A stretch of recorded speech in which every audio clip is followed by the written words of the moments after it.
Si pemilik rumah yang biasanya rutin menyapu halaman setiap pagi dan sore itu nggak kelihatan. Waktu mereka membuka pintu rumah, samar-samar mereka mencium ada bau busuk. Dan waktu mereka membuka pintu kamar itu, mereka menemukan ada sesosok jasad yang sudah dalam keadaan dipocongi di atas tempat tidur.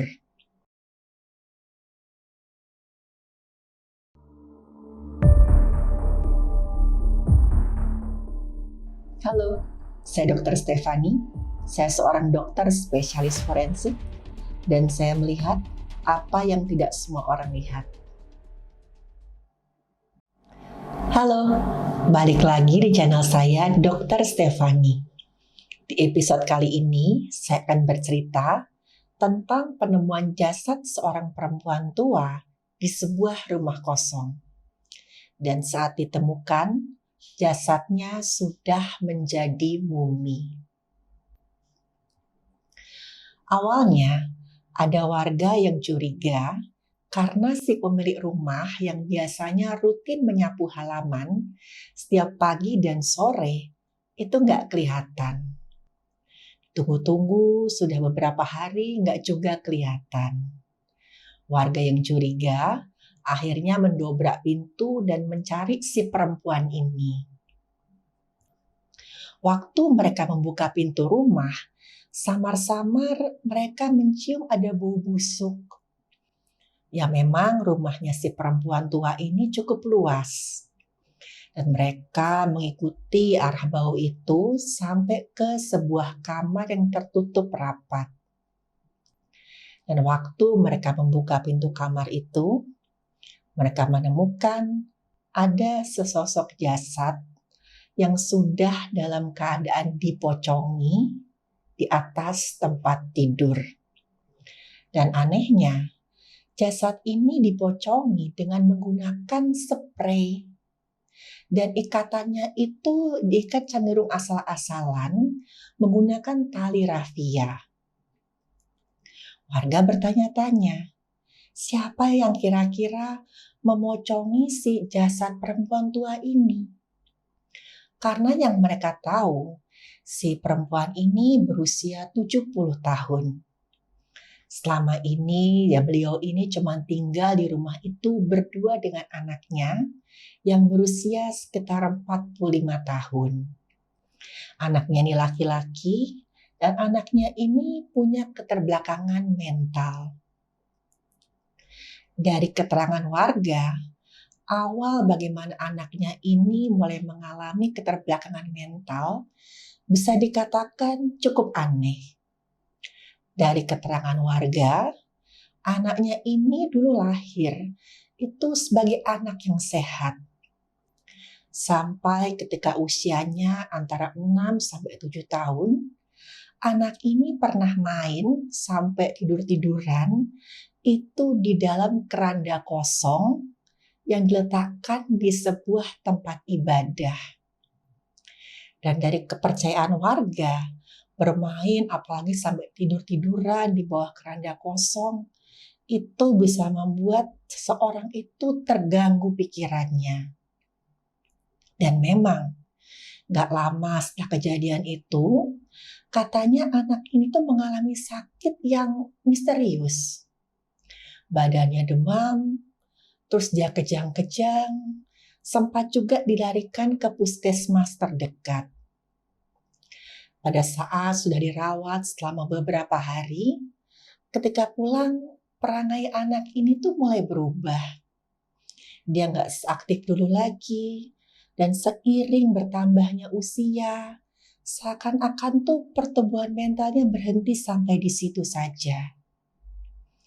Dan akhirnya anak ini pun selama bertahun-tahun dari kecil sampai dewasa, dia bergantung kepada kedua orang tuanya. Dan ketika rumah itu dibongkar oleh warga nggak menemukan anak ini ada di mana. Akhirnya warga pun menghubungi pihak yang berwenang untuk melakukan pemeriksaan terhadap si ibu ini. Ibu ini mereka kenal sebagai Simbah. Dan waktu diperiksa ya akhirnya jasad Simbah ini pun dibawa ke rumah sakit untuk dilakukan pemeriksaan lebih lanjut. Pada saat diperiksa didapatkan tubuhnya Simbah ini mengkerut. Kulitnya berwarna kecoklatan dan mengering. Proses ini disebut dengan mumifikasi. Nah, ini bisa menjelaskan juga kenapa kok waktu itu selama beberapa lama warga itu nggak mencium bau busuk dari luar rumah. Proses mumifikasi itu terjadi pada jasad manusia yang dibiarkan terlalu lama di lingkungan yang kering dan panas. Ya memang model rumah dari Simbah ini itu masih model lama. Walaupun ya tertutup tapi ventilasinya banyak. Jadi aliran udaranya juga lancar. Dan saat itu masih musim kemarau. Karena udara yang panas, terus juga kering, lama-kelamaan kan cairan di tubuh jasad ini akan menguap. Sampai akhirnya habis. Ini juga yang menghambat dan ya sampai kadang-kadang menghentikan proses pembusukan yang dipengaruhi oleh bakteri. Makanya pada jasad yang mengalami mumifikasi, itu baunya itu nggak seperti jasad yang membusuk dalam keadaan biasa. Dan waktu diperiksa lebih lanjut, di tubuh Simbah ini nggak ditemukan tanda-tanda kekerasan. Dan sedikit yang mengenai kisah hidup Simbah ini dari keterangan salah satu warga, diketahui kalau ya Simbah ini itu dulu sering bertengkar sama suaminya semenjak anaknya sakit dan mengalami gangguan mental. Suaminya Simbah ini marah karena dia tuh merasa malu. Dia malu memiliki anak, udah anak laki-laki, satu-satunya yang diharapkan ya bisa membawa nama baik keluarga. Ini keterbelakangan mental. Akhirnya pertengkaran itu semakin parah karena kan bagaimanapun perilaku si anak ini nggak seperti anak-anak pada umumnya. Hal-hal sepele aja bisa buat dia nangis, dia teriak-teriak, dan kadang juga dia tuh betul-betul sangat tergantung pada orang tuanya. Mulai dari makan, minum, sampai mandi dan juga ya membuang air. Ini juga yang semakin memicu konflik antara Simbah ini dan suaminya.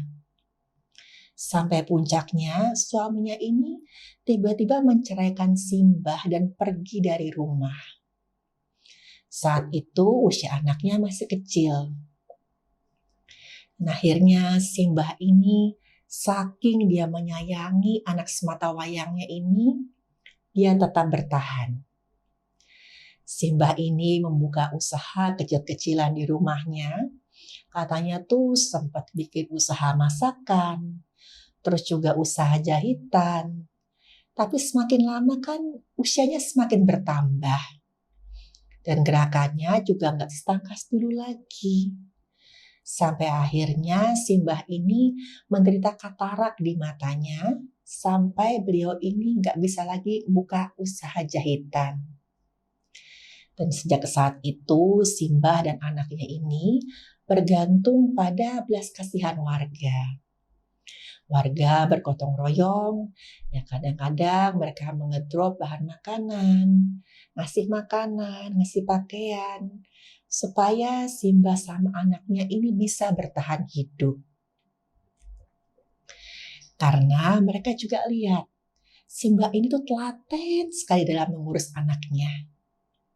Gak peduli dia gak punya suami, gak peduli usianya semakin tua, dia tetap sayang sama anaknya.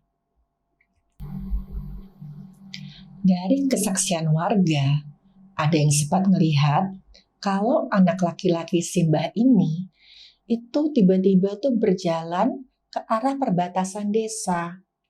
Dan waktu ditegur, "Loh, mau kemana?" Si anak ini menjawab, "Ibuku sudah meninggal. Aku mau nyari bapak." Dan diduga yang memang anaknya Simbah ini yang memocongi tubuh ibunya menggunakan spray dan tali rafia tadi. Kan warga sempat bertanya-tanya, kok bisa sih? Anak ini kan mempunyai keterbelakangan mental. Dia berkebutuhan khusus. Kok bisa dia memocongi tubuh ibunya? Dulu beberapa kali, Simbah ini sempat mengajak anak laki-lakinya ikut acara warga. Salah satunya ya acara tahlilan. Dan mungkin dari situ si anak ini berpikir, oh kalau orang sudah meninggal itu harus dipocongi. Makanya dia tuh memocongi ibunya dengan bahan-bahan yang dia temukan di rumahnya. Dan setelah itu si anak ini kemudian memutuskan untuk mencari bapaknya. Dan saat itu kan si bapaknya ini udah nggak tahu ada di mana. Dan pihak yang berwenang kemudian bertanya kepada dokter pemeriksa, kira-kira sudah berapa lama Simbah ini meninggal dunia?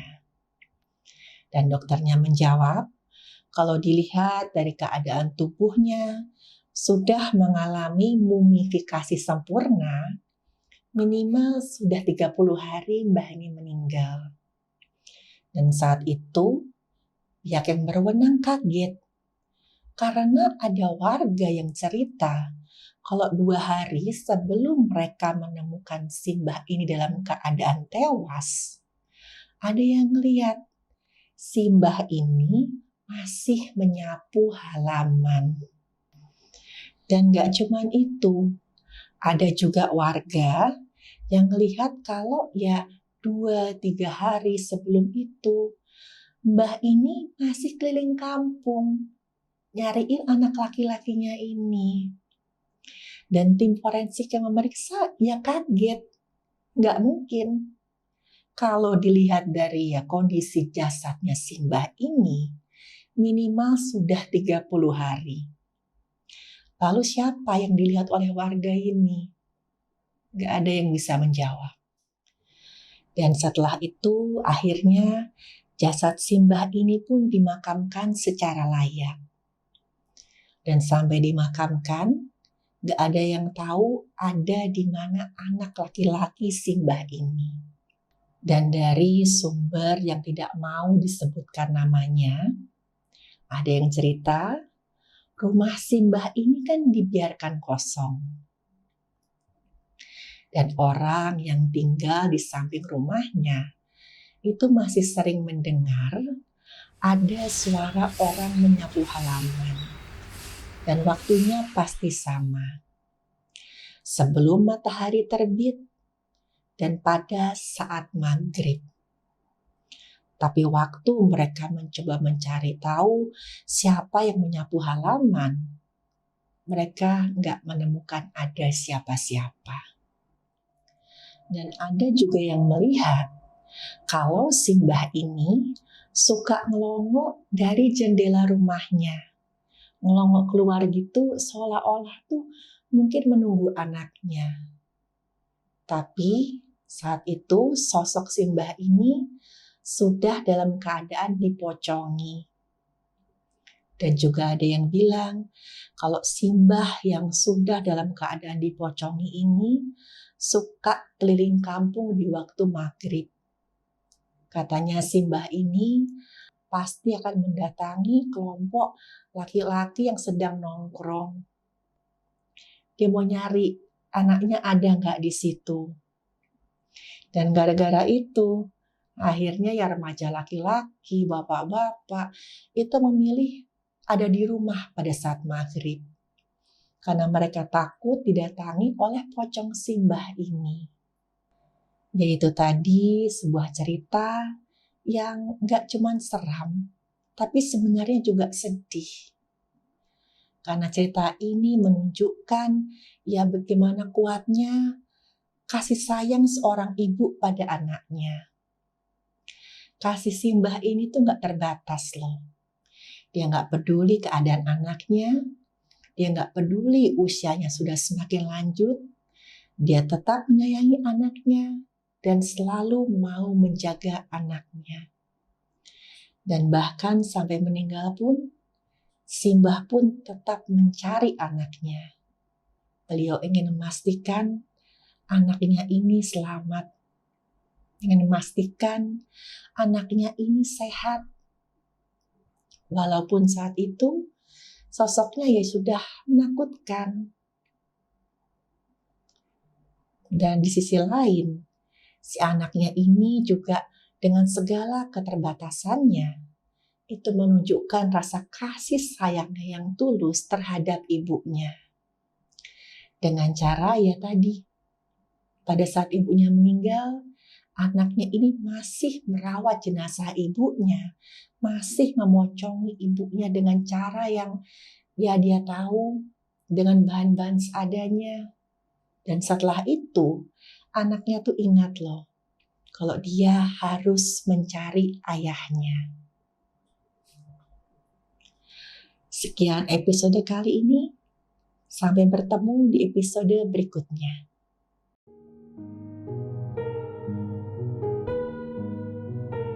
Terima kasih buat yang sudah menyimak cerita saya. Silahkan like, share, dan subscribe.